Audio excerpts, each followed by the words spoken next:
Ganito lang mga master ang proseso sa paglalagay ng mga kahoy sa patungan ng mga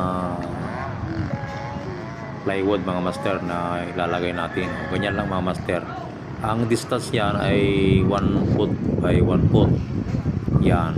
Kaya sa loob ng 4 feet, siyempre tatlong kahoy ang ilalagay mga master. Ganyan lang ang setup mga master kung gusto nyo sundan ang patungan ng bakal.